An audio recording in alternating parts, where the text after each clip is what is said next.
ternyata Provinsi Bengkulu punya BBM ya, bahan bakar minyak, salah satu provinsi yang termahal se-Indonesia. Abang mengkritisi kemana suara mahasiswa. Narasumber kita hari ini ada Dian Rapika, Ketua Umum Ikatan Mahasiswa Benteng, M. Faris Alatas, Korda BEM NUS Provinsi Bengkulu yang juga Ketua BEM DHSN, Engko ya. Menteri Polkastrat ya? Iya. BEM KBM Unif. Iya bang. Siap. Oke. Ada juga kakanda kita Yusliadi ya, dari Sekretaris Keluarga Alumni kami. Ada juga Maulana Taslam, Gubernur BEM FH Unif. Kenapa abang bilang mahasiswa bungkam? Tidak biasa ketika kemudian ada hal yang kemudian mengganggu sensitivitas kampus itu, reaksi kampus tidak ada. Kawan-kawan, saya tidak tahu apa yang dipersoalan. Kenapa kemudian ini diam-diam saja? Mungkin kita tanyakan langsung. Ya, hanya saja mungkin media belum terlalu mengekspos apa yang teman-teman BEM lakukan. Artinya tidak terekspos media, menerima atau tidak kenaikan harga BBM ini? Iya. Kebutuhan pokok itu sangat tinggi. Terus terang orang tua saya kan di pasar, jadi sangat terkena langsung dampaknya. Seandainya apa yang sudah teman-teman perjuangkan dan ternyata bulan depan, bulan berikutnya itu masih mahal, kalau dari ini gimana?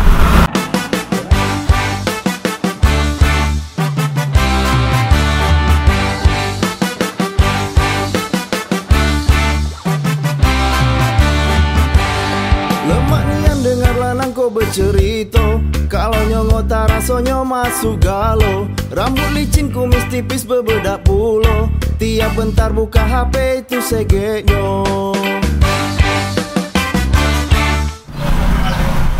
Bismillahirrahmanirrahim. Assalamualaikum warahmatullahi wabarakatuh. Waalaikumsalam warahmatullahi wabarakatuh. Kembali lagi di channel BD TV yang cacamnya. Oke guys. Nah, siang-siang ini alhamdulillah puasa semua ya? Alhamdulillah puasa semua ya. Saya duduk aja.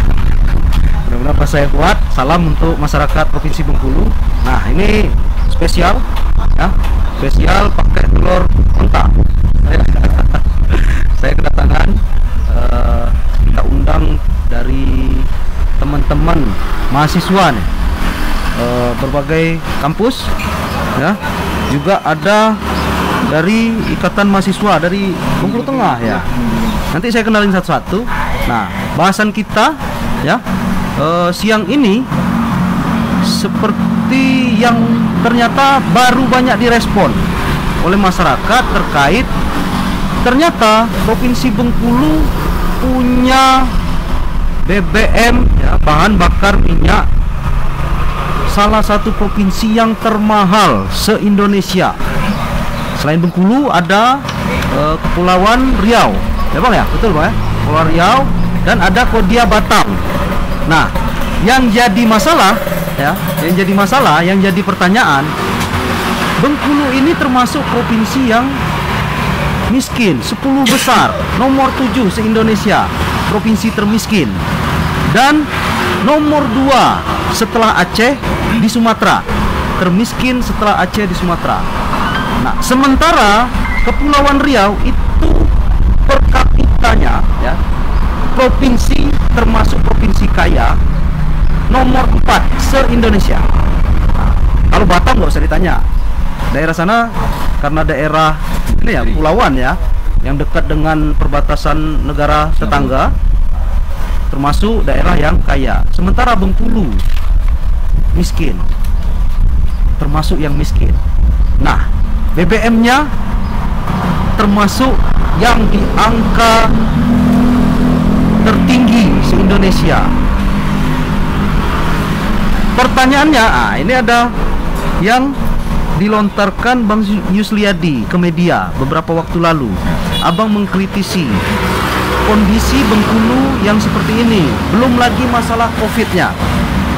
Abang mengkritisi kemana suara mahasiswa. setelah 4 bulan berjalan. Kita sebelum ini Bang, kita kenalin dulu Bang. Narasumber kita hari ini ada Dian Rapika, Ketua Umum Ikatan Mahasiswa Benteng Bengkulu Tengah ya. Bengkulu Tengah. Anggotanya berapa? Kalau anggota Ya. kalau anggota dari Tengah Benteng itu yang tertulis sekitaran itu yang tercatat kader itu kan Ya. Dari anggota penuh ke anggota luar biasanya itu tercatat sekitar 200 lebih. Kalau untuk keseluruhan itu anggota muda itu kan nama anggota muda yang nggak tercatat. Yang nggak tercatat itu termasuk seluruh mahasiswa yang ingin terikat di Tengah Benteng. Oh gitu. Ya. Oke, lanjut ada narasumber kedua kita dari M. Faris Alatas. Tuh. Korda BEM NUS Provinsi Bengkulu yang juga ketua BEM Dehasen. Betul. Mungkin dideketin dikit. Ya. Iya bang. Iya ya, dari Dehasen ya. Alhamdulillah. Oke. Juga ada Hengki. Engkau bang. Hengko. Hengko, Sorry. Bang. Hengko. Tengah ini dah. Ini mata puasa. Hengko, Ya. Menteri Polkastrat ya. Iya. BEM KBM Unip. Iya bang. Siap. Oke. Ada juga Kakanda kita Yusliadi ya, dari Sekretaris Keluarga Alumni kami Bang, Provinsi Bengkulu. Oke, selamat datang ya.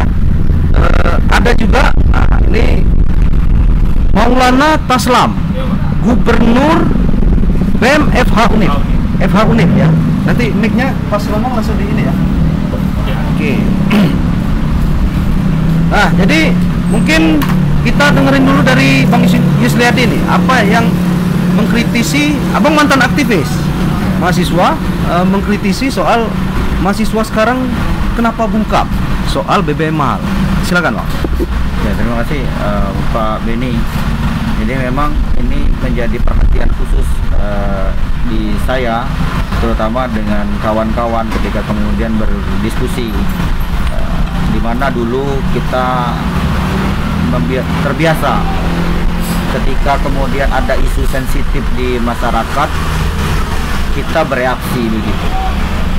Bereaksi itu bukan ajang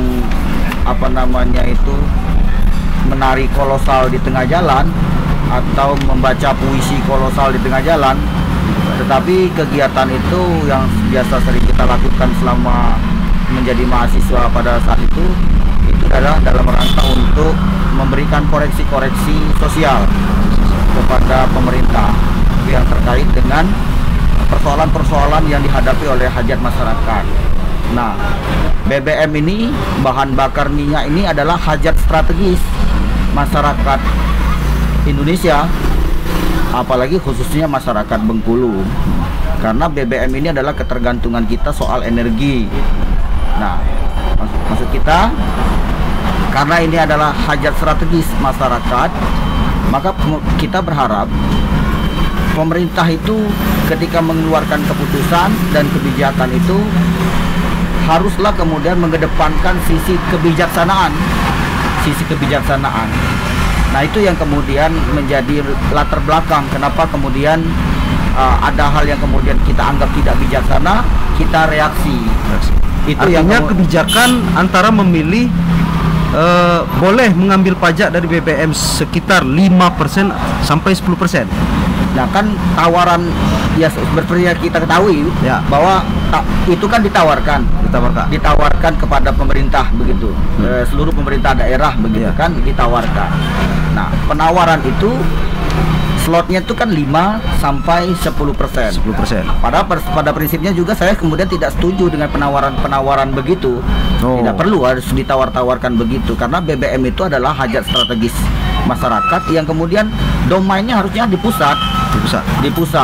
Jangan kemudian dilimpahkan ke daerah, karena akan timbul ketidakseragaman soal harga begitu. Nah, soal apa yang sudah diambil oleh pemerintah Provinsi Bengkulu yang mengambil kebijakan untuk mengambil angka tertinggi dari slot yang ada, itu juga menyakitkan. Kenapa kita bilang menyakitkan? Kita tidak tahu belum terbaca rasionalisasi dari pemerintah Provinsi Bengkulu. Bagaimana kalau kemudian ngambil 5? Bagaimana kemudian ngambil 6? Resiko-resiko sosialnya mestinya dipertimbangkan. Bagaimana kalau ngambil 7? Bagaimana ngambil 8? 9? 10? Ini langsung gas ke 10. Nah, kita kan tidak tahu rencana Provinsi Bengkulu ngambil 10 itu platform manfaatnya itu mau diapakan buat Provinsi Bengkulu. Platformnya mau diapakan? Mau untuk apa ngambil setinggi itu? Apakah kemudian platform setinggi itu tidak melihat kondisi sosial masyarakat hari ini dihadapkan dengan COVID-19 hari ini, di mana semua akses sosial terbatas, termasuk akses ekonomi juga terbatas masyarakat hari ini. Nah, apakah kemudian tidak kita anggap bijaksana? Nah, menurut kita itu tidak bijaksana. Mengambil platform tertinggi juga tidak bijaksana. Atau memilih platform juga tidak bijaksana menurut kita. Memilih platform itu juga tidak bijaksana. Karena memang kalau harganya sudah segini sudah. Nah, kalau kemudian pemerintah Provinsi Bengkulu mengambil tawaran-tawaran itu, tawaran yang sudah diambil itu, tawaran yang ditawarkan, saya pikir harusnya melihat kondisi sosial hari ini, di mana setiap pemerintah daerah menghadapi fenomena COVID ini melakukan kegiatan rasionalisasi anggaran. Artinya memang COVID ini beban bagi pemerintah. Sudahlah COVID, Ditambah beban BBM mahal. Masyarakat dihadapkan dengan fenomena yang sulit. Poin yang kita ambil, Bang. Kenapa Abang bilang mahasiswa bungkam? Nah, kan begini. Biasanya hajat strategis masyarakat ini adalah titik sensitif bagi kampus. Tidak biasa ketika kemudian ada hal yang kemudian mengganggu sensitivitas kampus itu, reaksi kampus tidak ada. Kita ingat dulu tahun 2008 ketika SBY memutuskan menaikkan BBM, parlemen bereaksi keras sampai kemudian mengeluarkan hak angket kepada pemerintah pusat, dalam hal ini presiden, terkait dengan menaikkan BBM. Kenapa latar belakang hak angket itu dikeluarkan oleh DPR, inisiatif itu keluar DPR? Karena ada desakan mahasiswa, desakan masyarakat bahwa itu beban, begitu. Nah, sekarang kita tidak melihat kawan-kawan, saya tidak tahu apa ya di persoalan. Kenapa kemudian ini diam-diam saja? Mungkin kita tanyakan langsung. Nah, ini kira-kira siapa dulu nih yang ini? Mungkin dari Enko dulu deh. Oke, siap. Oke. Izin lepas masker ya. Ya. Biar enak, biar jelas kan suaranya. Oke. Hari ini saya pikir terima kasih Bang Benny dan kawan-kawan media BTV ya sudah mengundang kita hadir hari ini. Satu apresiasi kita juga agar lebih kita pahami seksama ya. Mungkin gerakan-gerakan mahasiswa tidak terespons dengan baik dan hari ini kita akan menjawab apa pandangan dari Kanda Yusliadi tadi mengatakan salah satu mahasiswa hari ini bungkam gitu kan. Ya.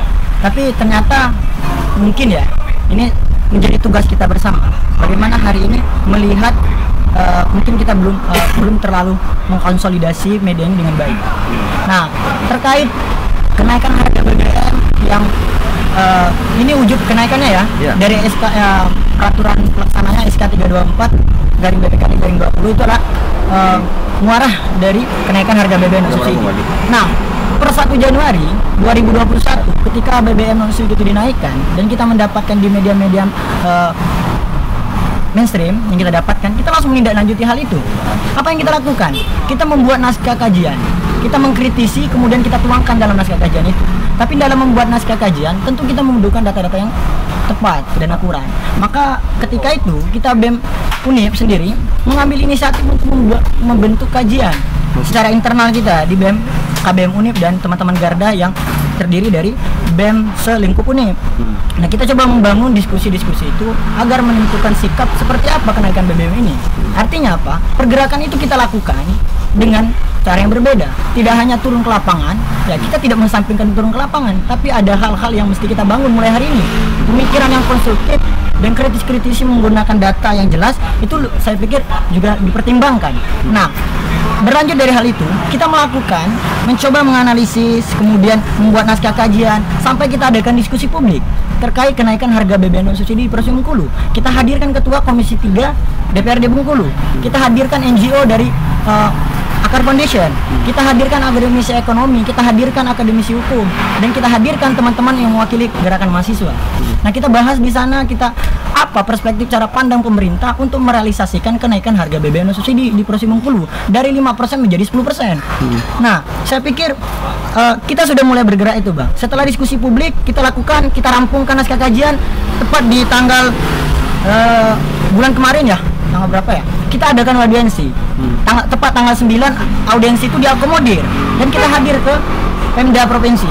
Kita adakan audiensi dan di sana kemarin dihadiri oleh 4 perwakilan dari Pemda Provinsi. Pak Gotri, Ibu Yuliswani kalau nggak salah, kemudian ada Pak Rusli, kemudian ada satu lagi saya lupa, diwakili 4 itu. Kita sampaikan tuntutan kekeresahan yang apa disampaikan Kanda tadi. Kita hari ini Provinsi Bengkulu adalah mendapat peringkat provinsi termiskin nomor 2 di Sumatera dan peringkat 7 di nasional. Itu tidak menjadi pertimbangan bagi pemerintah Bengkulu untuk merealisasikan hal yang demikian. Nah, di dalam naskah kajian itu sudah kita tuangkan apa yang menjadi problematika dari kenaikan harga BBM subsidi ini. Mulai dari sisi transparansinya tidak ada, partisipasinya kurang. Itu kita kritisi dan kita tuangkan dalam naskah kajian. Sudah kita sampaikan. Nah, di situ saya juga sampai bisa kita bahasakan kembali ya. Apa tuntutan kita teman-teman BEM KBM Unip terhadap kebijakan ini? Nah, di sini kita bisa baca, kita menuntut salah satunya kita ingin melakukan pemerintah untuk melakukan peninjauan kembali terhadap SKK 324 garing BPKD garing 2020 ini, dan mereka membuka peluang untuk dilakukan PK peninjauan kembali itu. Dan harapan kita, tugas kita hari ini, kita bergerak ini bukan atas suruhan, kita bergerak berataskan pemahaman. Ketika ini memang sudah menjadi keresahan masyarakat, itu akan kita perjuangkan. Teman-teman, saya pikir teman-teman tidak mendiamkan hal ini, tapi hanya saja mungkin media belum terlalu mengekspos apa yang teman-teman lebih melakukan. Artinya tidak terekspos media. Iya, itu salah satu kekurangan, maksudnya itu belum dimasifkan betul. Poin yang saya ambil pertanyaannya adalah mahasiswa sendiri, terutama khususnya di Unip, menerima atau tidak kenaikan harga BBM ini? Tentu kita berpihak pada rakyat dan menolak kenaikan itu. Makanya kita akomodir dalam tuntutan kita untuk dilakukan peninjauan ulang. Iya, kita sudah sampaikan semua dalih-dalih atau argumentasi kita di dalam naskah kajian dan kita tuangkan dalam audiensi kemarin. Dan itu disampaikan terakhir kapan? Di 9 April kalau nggak salah itu kita adakan audiensi di 9 April kemarin. Iya. Itu ada press release-nya, teman-teman bisa lihat di IG BEM Unip, BEM KBM Unip. Sudah.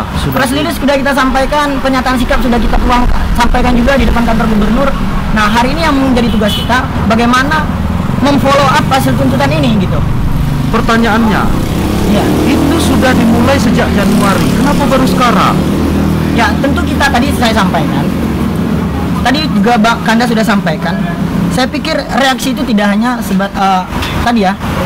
seperti kita harus mengkoreksi persoalan sosial itu tidak hanya sebatas turun ke jalan, tapi menganalisis dari pemikiran-pemikiran basis data itu. Nah, tentu kita tidak serta-merta kalau kita mau audiensi, mau menyatakan dan sebagainya, kalau tanpa data, saya pikir itu menciderai prinsip intelektualitas yang dimiliki oleh mahasiswa. Kalau kita hanya sebatas opini saja, melakukan pernyataan sikap kemudian hanya menyampaikan agar mahasiswa ini dianggap bergerak, saya pikir juga keliru. Makanya kita butuh waktu, kita lakukan observasi juga, kita adakan diskusi publik, itu sebagai langkah-langkah strategis kita untuk mengkritisi kebijakan pemerintah hari ini. Saya pikir demikian, Bang Ben. Oke, mungkin ditambah langsung deh dari Faris.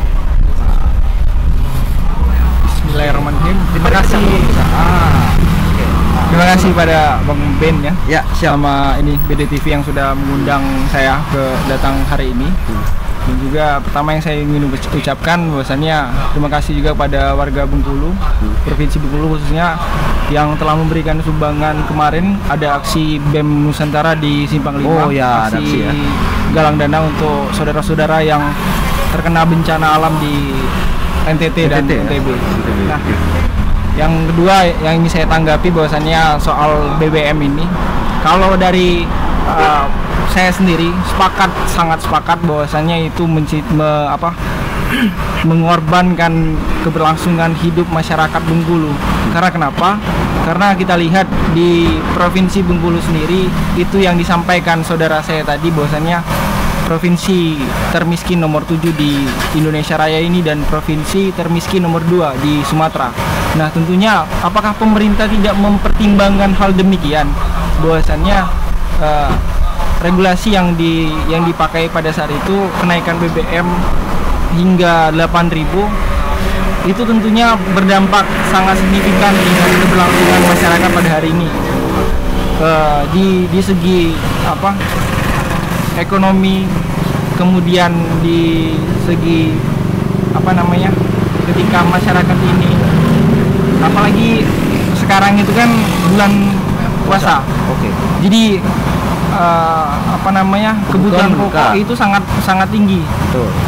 Terus terang orang tua saya kan di pasar, jadi sangat terkena langsung dampaknya. Di tahun kemarin itu, ini saya berbicara secara apa yang saya rasakan langsung di masyarakat gitu kan. Sama-sama COVID ya, tahun kemarin sama sekarang. Iya, tapi perbedaannya sangat jauh. Tahun kemarin sekarang lebih saru. Lebih menderita. Kalau bahasa Bengkulu lebih saru. Nah, jadi yang saya rasakan di pasar itu, ketika saya membantu orang tua saya, keluhan-keluhan daripada masyarakat di pasar itu sangat banyak. Lebih sakit lagi sekarang daripada sebelumnya. Nah, ya. Jadi asumsi saya berpikir bahwasannya apakah hal tersebut terjadi itu kebetulan saja, atau ada hal yang mendorong itu terjadi. Tentunya pasti ada hal yang mendorong itu terjadi. Nah, salah satunya asumsi saya ya kenaikan BBM, karena untuk bahan-bahan pangan yang dari daerah ke daerah lain tentunya menggunakan bahan bakar kan. Ya. Nah, sedangkan pemerintah Provinsi Bengkulu sendiri dengan kapita provinsi yang sedikit gitu kan, nomor 7 termiskin di Indonesia, tentunya itu sangat berdampak berdampak sangat buruk pada masyarakat. Nah, untuk ini sendiri apa yang sudah dilakukan dari BEM DHC? Kalau dari saya kan alhamdulillah terpilih menjadi ketua BEM itu pada Desember akhir. Jadi pas malam tahun baru saya terpilih, terus besoknya naik BBM. Nah, sedangkan saya belum dilantik pada hari ini karena ada persoalan-persoalan internal kan yang harus diselesaikan. Nah, tentunya hal yang seperti ini sudah kita bicarakan kepada kampus, kawan-kawan yang ada di Unihas, kawan-kawan yang ada di IAIN. Kalau di Aliansi BEM Nusantara sendiri itu ada 8 kampus yang tergabung di Provinsi Bengkulu. Nah, itu kawan-kawan sudah riak-riak di mahasiswa sendiri. Udah banyak yang ingin melakukan kajian. Nah, kebetulan kan kawan-kawan dari UNIP sudah duluan melakukan kajiannya. Nah, kami juga akan melakukan kajian mungkin, atau bersama-sama menggodok kembali, atau bersama-sama melakukan kajian yang lebih konstruktif mungkin untuk bagaimana gerakan yang dibangun mahasiswa ini untuk kemaslahatan umat yang ada di Provinsi Bengkulu itu berdampak positif, seperti itu. Berdampak bagaimana regulasi yang dilakukan pemerintah itu berpihak kepada masyarakat itu sendiri. Artinya dari DASN sendiri setuju atau menolak BBM itu? Tentunya kalau dari apa yang saya sampaikan tadi menolak. Dari kenaikan BBM itu tadi, karena terus terang itu mungkin kalau kalau kawan-kawan yang ada di kalau kawan-kawan kawan-kawan yang lain itu melihat secara dasar, secara permukaan aja, tidak secara mendalam seperti itu. Nah, mungkin langsung berasumsi bahwasannya ya tentunya regulasi ini sangat tidak rasional sih, tidak tepat dilakukan dengan masa yang sekarang. Dengan ekonomi di Provinsi Bengkulu yang begitu sulit, dengan keadaan yang sekarang, keadaan kok ditambah COVID. Nah, terus tiba-tiba pemerintah menaikkan BBM non subsidi. Nah, tentunya itu berdampak sangat signifikan ke masyarakat. Saya kira seperti itu. Oke. Nah, sekarang mungkin dari Maulana dulu, Gubernur BEM FH Unip. Nah, pertanyaannya, kenapa? Pertanyaannya, apa harus sebegitu lama mahasiswa untuk menganalisa terkait masalah rakyat? Oke, terima kasih sebelumnya yang telah memfasilitasi pertemuan hari ini. Nah, izin tadi ketika berbicara tentang kenaikan BBM, tentunya sebelumnya sudah dibahas oleh Menteri Kolkasrat BMU, Bang Eko, bahwa di sini ketika kita berbicara untuk turun ke lapangan, ketika kita berbicara mengkritis sebuah isu, maka ada beberapa tahapan dulu yang harus kita lakukan terlebih dahulu. Yaitu terutama kita harus melakukan kajian terlebih dahulu, karena kita sebagai insan akademis kampus tentunya dalam bertindak itu harus berhati-hati gitu. Ketika kita sebagai insan kampus tapi kita bertindak tidak punya data, ditakutkan nanti apa yang kita sampaikan ke pemerintah itu dimentalkan gitu. Maka itu dulu yang harus kita perhatikan. Bukannya kita tidak reaksioner terhadap permasalahan kenaikan BBM yang ada di Provinsi Bengkulu, akan tetapi kita harus menyiapkan datanya dulu, menyiapkan langkah taktisnya ke depan seperti apa gitu. Maka setelah itu baru kita konsolidasikan gitu. Dan di BEM Unip itu sudah melakukan kajian dan sudah naik ke audiensi beberapa waktu yang lalu yang dilaksanakan BMU itu pertama. Nah, maka hal ini tentunya menjadi titik fokus kita di BEM Unip untuk menanggapi isu yang sedang berkembang, terutama tentang kenaikan BBM yang berawal dari Perda nomor 11 tahun 2019 gitu tentang pajak. Maka yang saya khawatirkan, Perda itu sebelumnya udah dibuat di tahun 2020 gitu. Akan tetapi baru diberlakukan 2021. Nah, maka yang menjadi titik fokus kita ketika Perda itu dibuat, maka ada 1 tahun Pemprov harus mensosialisasikan Perda itu ke masyarakat tentang kenaikan pajak yang dari 5% ke 10% itu. Maka yang kekhawatirannya apakah itu sudah dilakukan sosialisasi dengan baik gitu. Artinya sosialisasi selama ini mahasiswa nggak tahu? Saya rasa apa memang nggak dengar sama sekali? Soalnya saya nggak dengar juga. Enggak, mungkin enggak. Pending TKP mau ke sana. Oh, kebakarannya. Hah? Kebakaran? Intermezzo ada lewat. Baru prima ke sana. Oke, lanjut. Artinya sosialisasi selama ini nggak dengar ya? Oke, saya rasa nggak ada sama sekali. Kayaknya sangat kurang, bahkan mungkin tidak ada gitu kan. Tidak ada. Termasuk di media nggak sampai ke kami gitu sebagai mahasiswa. Nah, mungkin dalam proses sosialisasinya Pemprov mungkin sangat lemah untuk menyampaikan informasinya, dan itu menjadi titik fokus kita sebagai mahasiswa gitu. Nah, saya mau tanya ke teman-teman semuanya, mungkin ada yang tahu. Kalau ada kebijakan pemerintah yang itu mau diperdakan atau SK gubernur kah apa ini, itu disosialisasikan dulu nggak ke mahasiswa? Ada surat nyampe apa ini? Ya, saya coba jawab ya. Ya. Untuk masalah sosialisasi Bang ya. Saya pikir semestinya dilakukan. Tapi hari ini kita tidak. Selama ini nggak pernah. Ya, saya pikir harusnya dilakukan. Prinsip good governance itu salah satunya transparansi. Transparansi. Iya. Oke. Nah, di SK K324 ini saya tidak melihat itu. Tidak melihat itu. SK K324 ini kita temukan teman tataran mahasiswa itu di media sosial. Dan Media itu sosial. sepotong. Dan itu sepotong pada kolom kenaikan itu aja. Rendah dari itu aja. Pertalite harga 7.000 berapa ya? 800 ke 7.600 ya, Pak?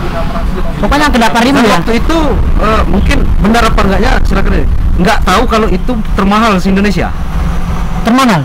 Saya Tahu nggak itu termahal se Indonesia? tidak. Tidak. Iya. Setelah kita lakukan GEAN, ternyata betul yang melakukan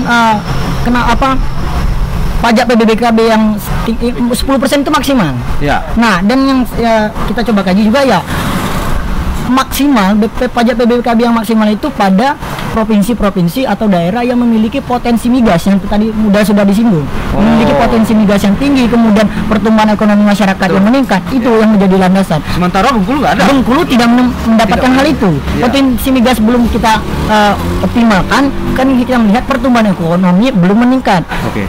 Terbukti di data BPS terakhir di November 2020. Ya. Itu angka pertumbuhan ekonomi masyarakat Indonesia itu masyarakat Provinsi Bengkulu 0,2% menurun. Artinya apa? Kenaikan ini tidak mempertimbangkan hal-hal yang terjadi pada masyarakat hari ini. Mulai dari masyarakat yang sedang berjuang melawan pandemi, pertumbuhan ekonomi yang melemah, kemudian kita sebagai kategori provinsi termiskin, ini tidak menjadi pertimbangan bagi kami provinsi Pemda hari ini. Dan sosialisasi pun mereka mengaku sudah melakukan setahun katanya. Selama sudah melakukan, kita bisa baca tuh di beberapa media. Audiensi katanya sudah sosialisasi. Iya. Dan kita juga bisa baca di media, mungkin di Pemprov juga, di website Pemprov bisa kita baca, mereka sudah melakukan audiensi selama 1 tahun katanya. Nah, kita tanyakan bentuk sosialisasi itu semacam apa. Ternyata hanya mengundang bagian-bagian kelompok, dan itu dilakukan sosialisasi itu, mereka mengatakan di dalam audiensi dilakukan di kalau nggak salah di lantai gedung Bank Bengkulu, di lantai atas kalau nggak salah, itu dikasih kemarin, saya lupa pula foto draft yang diundang untuk mensosialisasikan kenaikan ini. Siapa aja yang diundang? Nah, itu yang beberapa kelompok ya, menjadi ada rentetan itu kemarin, lupa kita foto berapa siapa saja pihak-pihak yang diundang, yang pasti itu perwakilan-perwakilan kelompok-kelompok. Nah, jadi ya, tapi para mahasiswa itu tidak, Mahasiswa media nggak ada. tidak expose, dan kita mencari SK ini pun baru dikasih ketika audiensi itu dilakukan. Saya katakan SK ini kami mau dapatkan harus menembuskan 3 surat. Kita udah sampaikan kok, ngambil SK ini aja sangat sulit. Mereka mengakui ini belum diupload di JDIH. SK ini belum mengupload karena mungkin keterbatasan waktu dan sebagainya. Maka kita suruh teman-teman BEM untuk menyurati untuk mendapatkan ini, ternyata harus menembuskan 3 surat. Maka di audiensi saya kritisi, ya, kita mendapatkan ini baru di audiensi, seharusnya ini sudah didapatkan masyarakat jauh-jauh hari, dan gitu. Artinya tersosialisasikan setelah naik. Iya. Baru tahu enggak? Mungkin bukan tersosialisasi. Anggaplah mereka sudah sosialisasi. Iya. Tapi baru tahu setelah media setelah pemberitaan kenaikan per satu setelah naik. Iya, setelah naik sudah baru. Pertalite 8.000. Iya. Saya mau nanya dulu ke ini. Ini ada Ikatan Mahasiswa Bengkulu Tengah. Nah, dari mahasiswa Bengkulu Tengah sendiri seperti apa ini menanggapi soal kenaikan ini? Bismillahirrahmanirrahim. Assalamualaikum warahmatullahi wabarakatuh. Sebelumnya saya mengucapkan terima kasih kepada BDTV telah mengundang para aktivis-aktivis mahasiswa ini, dan juga mengundang kami dari organisasi kedaerahan ya Ikang Benteng yang ada di Bengkulu Tengah. Dan juga saya masih mengucapkan terima kasih kepada Kak Yus, Kak Kando, karena telah memberi kritikan-kritikan kepada mahasiswa. Kritikan tersebut itu menjadi bentuk evaluasi kami terhadap mahasiswa untuk dari 10 yang ingin bergerak menjadi 20, kira-kira seperti itu.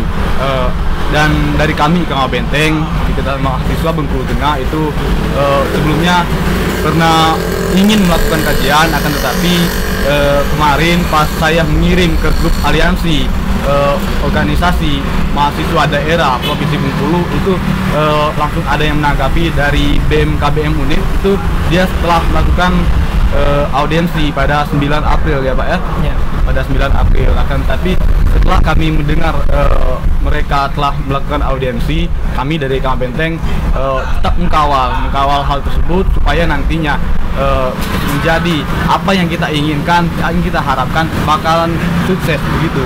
Dan kami dari Kamar Benteng juga sebelumnya belum mendapatkan isu-isu seperti kenaikan BBM, seperti kami kurang melihat seperti apakah kami yang kurang melihat info, apakah dari kepemerintahan kurang keterbukaan, saya kurang paham yang di sana. Dan setelah Kak Yus dari alumni kami itu membuat kritikan, alhamdulillah kami dari Kamar Benteng mendapatkan informasi tersebut.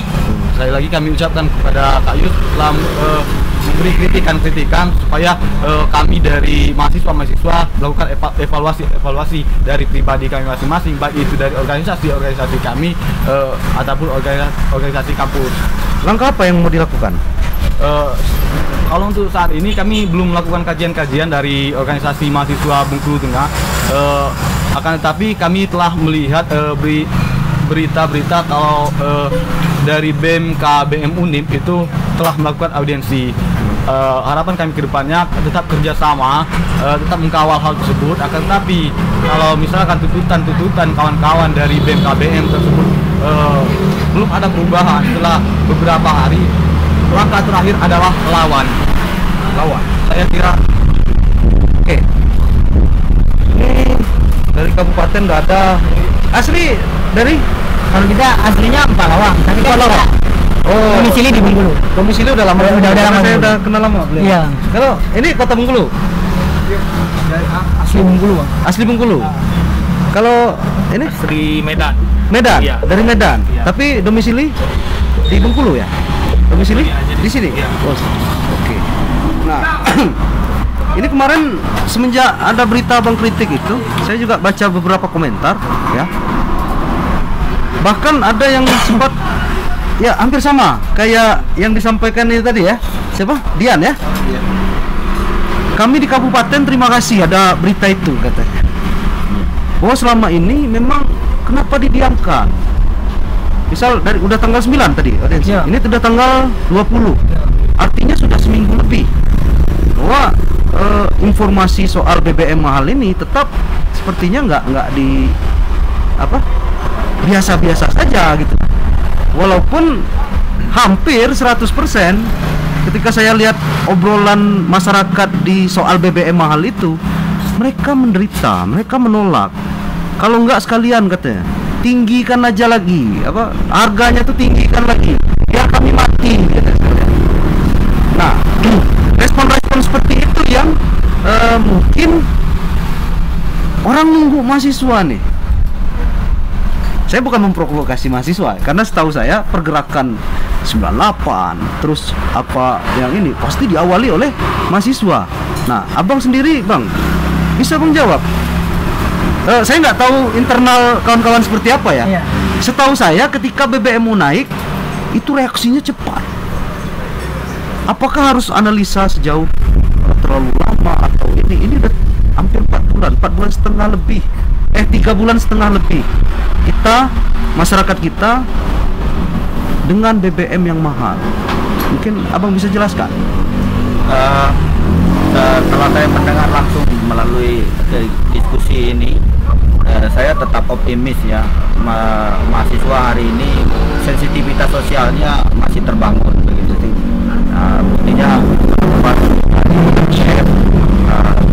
dari Unip, kemudian teman-teman yang ada di sini di Hasan maupun Fakultas Hukum dan mahasiswa daerah kedaerahan dari Kabupaten Bengkulu Tengah dan bersama rekan-rekannya, ya artinya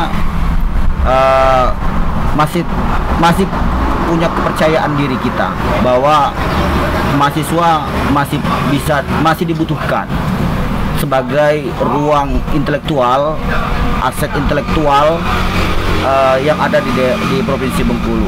Kita melihat hari ini kan sebagaimana saya sampaikan di sampaian kritikan saya itu, kita ini banyak kampus di daerah ini. Ada di Bengkulu Tengah, di Bengkulu Utara, ada di Bengkulu Selatan, ada di Rejang Lebong, paling tidak begitu kan. dan belum lagi kampus-kampus jarak jauh begitu, yang memang resource kampus itu adalah mahasiswa, yang dimana di dalamnya adalah tokoh-tokoh muda, intelektual yang jernih dan bersih berpikir. Dan kita berharap tradisi untuk melakukan aksi korektif terhadap kebijakan-kebijakan yang tidak populer, tidak strategis bagi masyarakat, mahasiswa menjadi garda terdepan. Nah itu.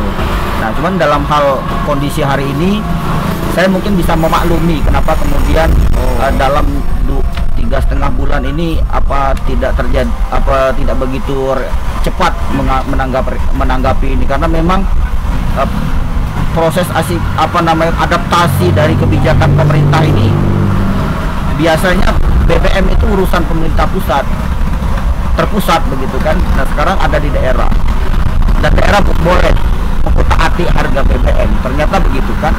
Nah ini kan menjadi pembelajaran bahwa ternyata beberapa isu-isu strategis yang menyangkut hajat masyarakat banyak itu ada di daerah. Maka saya berharap mengambil hikmah dari proses ini, kejadian ini, bahwa pemerintah daerah itu punya potensi juga untuk membahayakan dari sisi strategis masyarakat. Cukup juga punya potensi juga untuk membahayakan bagi kondisi masyarakat kalau kemudian kebijakan itu keberpihakannya tidak bijaksana pada masyarakatnya. Nah kita berharapkan pandangan kita kepada pemerintah ketika mereka diberikan amanah, ketika mereka menjalankan roda pemerintahan itu, keberpihakan secara dominannya itu adalah ke masyarakat, bukan ke yang lain-lain. Karena memang fungsi pemerintah itu menjalankan roda pemerintahan itu tidak sama menjalankan perusahaan atau korporasi yang kemudian masyarakat ini dijadikan objek ekonomi bagi pemerintah. Tidak demikian. Kita berharap bahwa masyarakat ini adalah objek yang harusnya dilindungi, paling depan dan paling utama untuk dilindungi. Terakhir Bang, apa yang Abang harapkan untuk mahasiswa sekarang? Saya berharap kawan-kawan mahasiswa teruskan tradisi keilmuan itu, kemudian teruskan tradisi membangun aktivitas sosial masyarakat. Jadi bagi kawan-kawan yang kemudian ada di pergerakan seorang aktivis, itu diistimewakan. Posisi teman-teman yang menjadi aktivis hari ini adalah orang yang diistimewakan, orang yang istimewa. Karena tidak semua mahasiswa itu mengambil peran ini. Tidak semua mahasiswa mengambil peran ini. Maka kemudian teman-teman yang berada di garda terdepan organisasi, baik itu di internal kampus maupun di eksternal kampus, tetap kita harapkan memelihara tradisi sensitif, menjaga sensitivitas sosial masyarakat terkait dengan kebijakan-kebijakan yang dikeluarkan pemerintah, baik itu pemerintah pusat maupun pemerintah daerah. Saya cuma berharap begitu, harapan saya begitu. Artinya saya dulu sebagai mahasiswa UNIP dan pernah menjadi wakil presiden mahasiswa UNIP juga, dulu juga begitu. Artinya meneruskan kerja-kerja sosial politik atau menjaga tradisi kritis terhadap fenomena-fenomena sosial yang dihadapi masyarakat dari senior-senior saya. Bagaimana kemudian ketika tongkat estafet itu ada berada di kita, sesuai dengan zamannya. Teman-teman juga sesuai dengan zamannya. Maka kemudian ketika itu ada di teman-teman, kebijakan itu, otoritas itu ada berada di teman-teman. Teman-teman tidak harus dan tidak boleh diintervensi dalam hal bergerak. Ini soal inisiatif. Ini soal bagaimana rasa kita sebagai mahasiswa itu adalah rasa publik, yang mana orang tua kita adalah masyarakat. Nah itu. Ini yang kemudian saya sampaikan, dari kemerdekaan Republik ini, mahasiswa itu perannya garda terdepan. Bagaimana kemudian Budi Utomo didirikan untuk kemudian merintis jalan kemerdekaan sampai kemudian 66 sampai 98. Nah itu sampai dengan hari ini.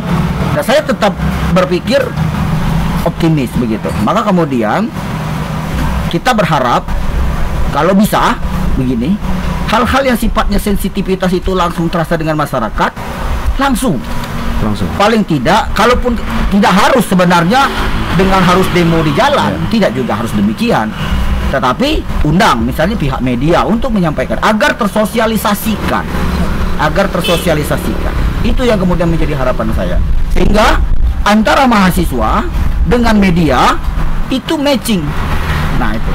Media sebagai penyampai informasi, teman-teman mahasiswa itu sebagai sumber untuk kemudian dimintai pandangan soal persoalan. Oke. Nah, terakhir. Satu orang 15 detik ya. Closing statement.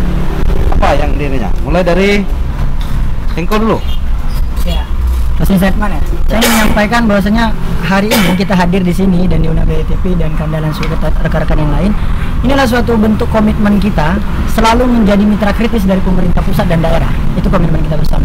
Nah, saya ingin menyampaikan closing statement saya, membacakan tuntutan kita audiensi kemarin agar masyarakat Bengkulu lebih memahami apa isi tuntutan kita kemarin. Oke, izin Bang. Oke, tuntutan kebijakan pemerintah Provinsi Bengkulu menaikkan tarif PPBKB menjadi 10% yang berdampak pada kenaikan harga BBM non subsidi di Provinsi Bengkulu di saat kondisi pandemi terkesan tidak memperhatikan kondisi masyarakat yang kemudian akan berimplikasi pada kesengsaraan.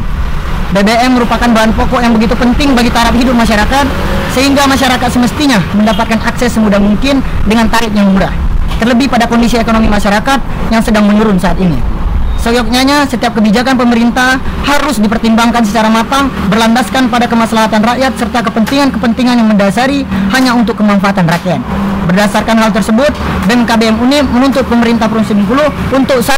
Melakukan peninjauan kembali terhadap SK Gubernur nomor K324/BPKD/2020. 2. Menjalankan prinsip good governance. Yang ketiga, melakukan pengawasan terhadap penggunaan BBM subsidi. Yang keempat, melakukan tindakan tegas terhadap pihak-pihak yang melanggar penggunaan BBM subsidi. Yang kelima, segera menjadi pelopor utama dalam gerakan konservasi energi dan perwujudan pemanfaatan energi baru terbarukan atau EBT. Yang terakhir atau 6, untuk mengontrol laju inflasi di Provinsi Bengkulu. Saya pikir itu konsentrasi yang ingin saya sampaikan. Terima kasih warga Bengkulu. Harapannya kita tetap menjaga ritme kritis kita terhadap pemerintah daerah dan pemerintah pusat. Saya pikir terima kasih. Oke, konsentrasinya mungkin ini ringkas. Seandainya apa yang sudah teman-teman perjuangkan dan ternyata bulan depan, bulan berikutnya itu masih mahal. Kalau dari ini gimana? Baik, kalau ditanya seperti itu kan, gerakan mahasiswa itu satu gerakan yang harus ada bangunan awal.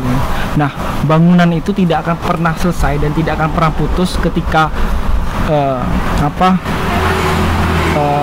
hal yang batil di masyarakat itu masih ada. Artinya itu memang suatu hal yang tidak akan pernah putus.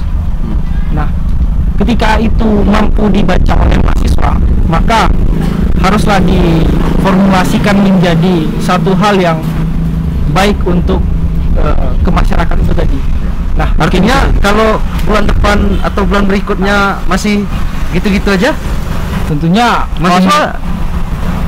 kawan-kawan mahasiswa pasti bakal melakukan upaya-upaya yang tentunya itu mematahkan daripada yang tidak berpihak pada masyarakat, seperti itu. Kalau Maulana, seperti apa tanggapannya? Ketika berbicara tentang mahasiswa, maka napasnya itu kan pergerakan gitu. Nah, maka ketika ada hal-hal yang enggak berpihak kepada masyarakat, kepada rakyat Bengkulu khususnya, maka itu harus menjadi tanggung jawab kita sebagai mahasiswa untuk tetap mengawal apa yang menjadi keresahan kita bersama gitu. Mungkin itu sekian. Konkretnya deh, saya pengen konkretnya. Misalnya kalian sudah analisa, kalian sudah menganjurkan pemerintah, tapi ternyata tetap sama aja gitu, nah nggak ada terjadi apa-apa, tetap mahal, tetap ini, apa yang akan dilakukan mahasiswa ini? Coba. Sebelumnya saya mewakili dari KBM sekali lagi mengucapkan terima kasih atas saran ataupun kritikan dari kakak senior kita, kakak itu, dan juga dari yang UNIM. Saya mengucapkan terima kasih telah melakukan audiensi terlebih dahulu, dan harapan saya kita seluruh mahasiswa yang ada di Provinsi Bengkulu tentunya, itu harapan saya tetap satu suara dan kerjasama yang kuat. Karena kenapa? Kami dari IKAMA Benteng di daerah kami itu juga ada beberapa isu, ada juga beberapa hal yang belum kami selesaikan, harus kami selesaikan. Itu lebihnya kami di Organda, kami menyelesaikan yang di daerah. Jadi maksud saya, inti dari maksud saya, harapan saya ke depannya dari kawan-kawan mahasiswa yang dari BEM KBM Unip, dari Universitas Dasen, dan juga dari Gubernur Fakultas Hukum, harap saling berkomunikasi, saling mengasih informasi ketika adanya penggerakan-penggerakan untuk masyarakat Bengkulu. Oke, mungkin kalau ini gimana? Engko kayaknya mau ngomong dari tadi. Gini nih yang mau didengar oleh Bang Ben ya. Iya. Saya pikir gini, ketika upaya-upaya itu sudah kita lakukan, ya, upaya pencerdasan kepada publik sudah kita lakukan, melakukan pemahaman terhadap pemangku kebijakan itu juga mental harapannya, maka ultimum remedium kita adalah turun ke jalan. Turun ke jalan. Ya, itu ultimum remedium ketika hal ini tidak mampu diakomodir dengan baik dan tidak balasan atau jawaban ini tidak realistis bagi kita. Ya. Artinya apa? Butuh kajian lebih lanjut. Ketika hal ini memang tidak, keberpihakannya tidak jelas, argumentasinya tidak jelas, dan itu upaya-upaya itu sudah kita lalui, maka ultimum remedium bagi kita mahasiswa adalah turun ke jalan. Saya pikir terima kasih. Setuju? Saya rasa itu sangat setuju ya. Ketika memang hal itu memang benar-benar tidak selaras lagi dengan apa yang kita pikirkan selama ini, maka jalan terakhirnya ya aksi. Ketika semua langkah-langkah yang akan kita tempuh itu sudah dimentalkan gitu, maka aksi itu merupakan langkah terakhir yang akan kita tempuh sebagai mahasiswa. Kalau dari Benteng, Ketewa. Kalau dari gimana nih? Kalau dari saya, wakil dari IKAMA Benteng, tentunya sangat sepakat sekali kalau misalkan menyampaikan aspirasi di muka umum. Saya sangat sepakat sekali. Halo, dari Dasen? Tentunya apa yang dimaksud bangunan itu tadi kan dari mana awalnya itu ada kajian, terus ada upaya-upaya yang lain, audiensi atau melakukan hearing ke pemerintah. Nah, bermuara pada akhirnya ketika upaya-upaya tersebut tidak diindahkan, maka yang disebutkan kawan-kawan itulah pilihan terakhir, ikhtiar terakhir daripada mahasiswa. Mungkin saya kira seperti itu. Soalnya maaf saya nanyakan itu karena masyarakat tuh pengennya konkret. Iya ya. Ini BBM mahal nih, mereka menjerit. Nah, mahasiswa mau apa? Itu. Terima kasih teman-teman semua. Mudah-mudahan apa yang kita bahas hari ini ya, Allah alam benar tidaknya ya. Kita kalau Closing statement. Oke Pak, terakhir Bang, tapi durasinya Bang udah 1 jam gitu. Saya perlu menyampaikan bahwa kepada pihak pemerintah Provinsi Bengkulu, pemerintah pada umumnya janganlah kemudian menilai apa yang kemudian dilakukan kritik terhadap pemerintah itu dalam rangka membangun kebencian kepada pemerintah. Ya. Saya berharap pemerintah tidak berdiri pada posisi tidak underestimate ketika kemudian melihat ada kritik-kritik kepada pemerintah, dan ini tujuannya bukan personal. Pemerintah ini adalah sistem, begitu. Sistem ini dibangun dalam rangka untuk memberikan pelayanan terbaik kepada masyarakat. Itu fungsi pemerintah itu. Maka kemudian hadirnya pemerintah, dihadirkan dan diberikan otoritas untuk mengatur itu adalah dalam rangka untuk menjaga itu, memberikan stabilitas, keamanan dan kenyamanan bagi masyarakat. Nah, ketika kemudian sensitivitas itu terganggu dan pemerintah sendiri yang kemudian terkesan menjadi garda terdepan yang kemudian mengganggu masyarakat, maka jangan pernah berpikir kalau masyarakat tidak melakukan tindakan, baik itu tindakan kritik secara tertulis maupun kritik secara sikap. Maka kemudian itu yang kemudian perlu hati-hati pemerintah mengeluarkan kebijakan. Saran apa untuk pemerintah?